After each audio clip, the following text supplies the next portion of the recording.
నీవనుకుంటున్నది మీ అమ్మ చాలా అందమైనదనేగా. ఆ అమ్మ ఎంత అందమైనదంటే అందానికే అందం. కానీ తమరు జటలు ధరించి అలంకారరహితంగా ఉంటారు. మా మాత తమను అసలెలా ఒప్పుకుంది? నేను మీ అమ్మ కోసం ఓసారి నా రూపం మార్చుకున్నాను.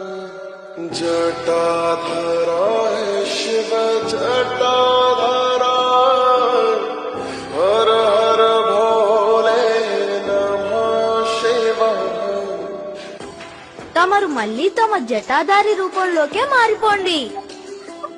తమరు ఈ వస్త్రాలలో అమ్మ కంటే అందంగా కనిపిస్తున్నారు. మా అమ్మ కంటే ఎవరూ అందంగా కనపడకూడదు.